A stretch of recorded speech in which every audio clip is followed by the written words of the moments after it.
एक बार थे 3 दोस्त माधुरी, नव्या और गीता जो बैठकर बातें कर रहे थे। अचानक से वहाँ पर एक कंगन बेचने वाला आया। कंगन, रंग बिरंगे कंगन।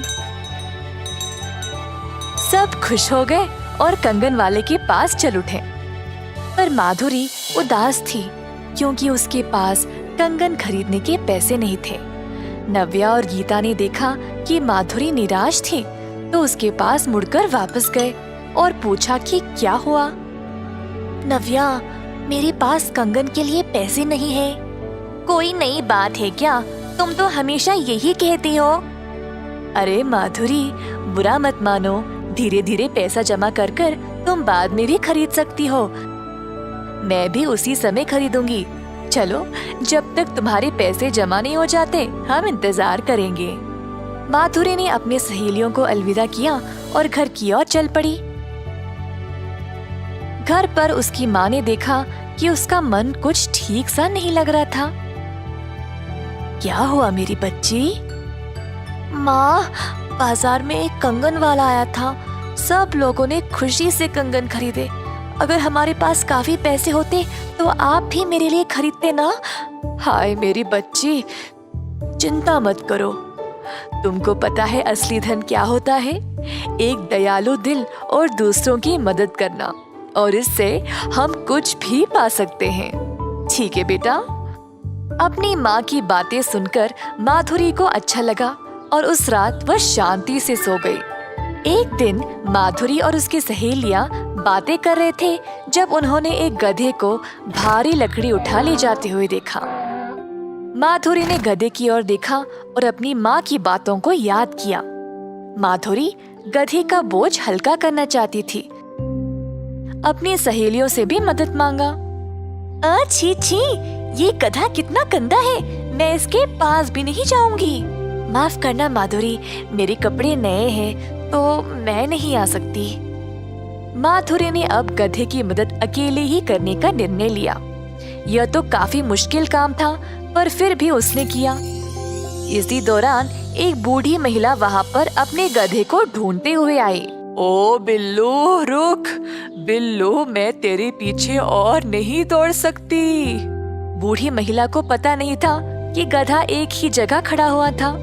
जब वह पास आई तो उसने माधुरी को गधे के पास देखा। अरे बेटी, कौन हो तुम? अम्मा जी, मैंने आपके गधे को अकेले इतना भार लेकर चलते हुए देखा, तो बस मैंने थोड़ा सा बोझ हल्का कर दिया गधे की मदद करने के लिए। क्या तुमने अकेले इतना भार उठा लिया? वाह, तुम तो काफी बलवान बच्ची हो। क्या तुम मेरे घर आकर मेरी मदद करोगी? चलो, इस लकड़ी को साथ उठा ले चलते हैं। जरूर अम्मा जी। माधुरी बूढ़ी महिला के घर गई और उसकी मदद की। ठीक है अम्मा जी, अब मैं घर चलती हूँ। अलविदा। अरे लड़की, रुको तो सही। तुम बहुत प्यारी हो। तुमने अपने कपड़ों और हाथों के गंदे होने की परवाह किए बिना मेरी इतनी मदद की। तुम्हारा स्वभाव सच में बहुत दयालु है। ये चक्की ले जाओ, मेरी तरफ से तुम्हारे लिए एक तोहफा। माधुरी को लगा कि यह चक्की रसोई में उसकी माँ को काम आएगी और खुशी से भेंट स्वीकार किया।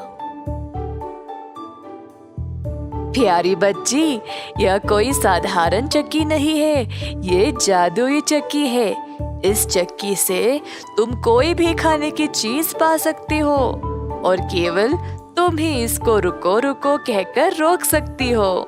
की बातें सुनी और वहाँ से चली गई।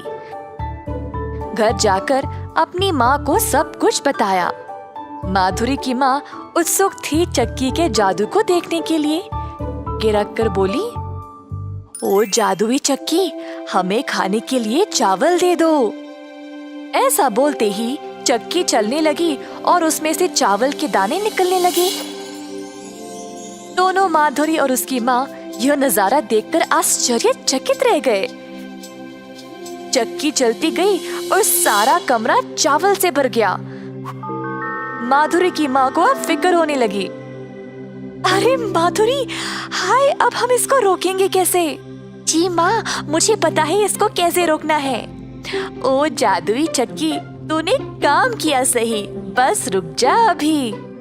ऐसा बोलते ही चक्की रुक गई। अरे बेटी, अब हम इतना चावल का क्या करेंगे? अरे हाँ, हम इसको बाजार में बेचकर पैसे कमाएंगे। तो दोनों गए बाजार और चावल को बेचकर अच्छा पैसा कमाया।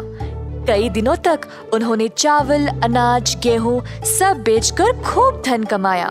माधुरी की माँ ने माधुरी के लिए वो सारी चीजें लाई जो उसको चाहिए था। माधुरी की सहेलियां उसको नए कपड़े, सुनहरे कंगन, चमचमाते जूतों में देखकर हैरान ही रह गए। इस कहानी से हम ये सीखते हैं कि जब हम दूसरों की मदद दिल से करेंगे तो उसका इनाम कई गुण ज्यादा होकर वापस हमारे पास ही आता है।